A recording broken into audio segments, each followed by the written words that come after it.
Former First Lady, oh, I love these two. Former First Lady Michelle Obama, with over 15 million copies of her memoir sold worldwide, blockbuster book tour. Well, she is now bringing Becoming to young readers. I talked with Mrs. Obama, her first interview since the inauguration, and asked her who she is becoming now. I'm becoming more free, and I hope I'm becoming smarter and wiser and more patient. I hope I'm becoming someone that is comfortable getting out of the way so that the next generation can take the seat that I'm sitting in.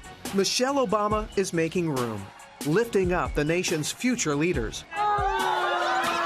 It's her longtime mission as former First Lady, and now with her best-selling memoir adapted for young readers. You know two young women very well, Malia and Sasha. Oh, those two? Yeah. Yes. What have they learned from your story, do you think? What I hope they learn is that, you know, who they are right now is enough. I always have wanted them to start practicing the power of their voices very early on. Look, if you sit around the dinner table, me and Barack, we can't get a word in edgewise, and we like it like that. We want to hear their thoughts and their opinions, and that's where it begins. And Mrs. Obama says it continues with embracing all of life's bumps and bruises, along with its triumphs.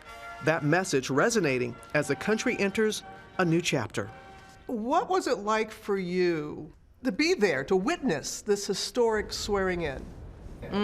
Well, it was a glorious day. The sun was shining. The mood was wonderful, but it was also mixed. I think everyone was concerned about more riots, but we were assured that things were under control. When you see fellow Americans storming the Capitol, that sits with you.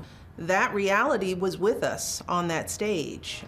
But to watch our friend Joe Biden and Jill stand there with their beautiful family, to see Kamala and her family standing there brave and bold, knowing that they were taking on a massive amount of responsibility to get this country back on track. Being American is more than a pride we inherit. It's the past we step into and how we repair it. And another moment, Amanda Gorman, your first reaction hearing her poem? I was proud and moved almost to tears to hear not just her words, but the confidence with which she delivered. I know there are many, many Amanda Gormans. I'm just proud when one of them gets a chance to be seen and the rest of the nation and the world gets to see up. A lot of black folks contribute to this country. A lot of black folks have made this country what it is today. A rising generation not afraid to call out injustices and demand change. A lot of people were watching those taking to the street following the deaths of George Floyd, Breonna Taylor, say their names, and unfortunately there are too many names to mention. Is it different this time? I hope so. It feels different, and you know, what gives me even more hope is what happened at the polls in November. We got to march, we got to protest, and we have to vote. We have to be educated, we have to be informed. Young people are starting to put those pieces together and understand that, you know, it's not either or, it's all of it. And they have had many examples. And Vernon Jordan, who recently passed, a civil rights icon, do you have any thoughts that you'd like to share about Vernon Jordan? He was a dear friend, he and his family. You know, it's just a reminder that, you know, we've got to continue to fill those seats, not just in politics, but Vernon was a powerhouse in business. He worked in civil rights. He did it all. And that's the thing I want young people to know. There are many ways to make change. We need a lot more decent people who have humility and compassion and who are ready to be out in the world showing that off in whatever occupation they choose. I remember being in Chicago with you and talking about Becoming. As soon as you walked into your old high school,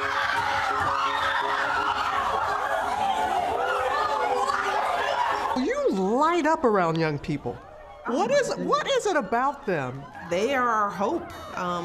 They are not jaded yet. They are not beaten down by what they're supposed to be. They are still wide open. That's the point of Becoming. If you are lucky, you will never become something and that's the end. If you are lucky, you will constantly grow and evolve until the day you cannot breathe anymore.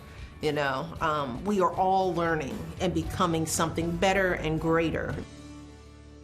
She really believes that becoming is an evolving process, and it is being adapted for young readers. It is out now, and you could see her reaction. And when I asked her also at the beginning, so who are you now? Who are you becoming now? She was like more relaxed. You can see it. And you Yeah, could can really definitely sense see that. it. And so many projects that she's working on and very excited about, but it oftentimes comes back to the youngins with her. Yeah. And it's again, great to hear a description of what was happening on that inauguration day as well. you know, and you wondered, even though, you know, it was festive in many ways, the feeling, and she did say that was in the back of the mind, but also you remember all they had to do was look around and see all the barricades in that, but they were not going to let the moment pass them by what they were seeing on there on the stage. Well, hey there, GMA fans. Robin Roberts here. Thanks for checking out our YouTube channel. Lots of great stuff here. So go on, click the subscribe button right over here to get more of awesome videos and content from GMA every day, anytime. We thank you for watching, and we'll see you in the morning on GMA.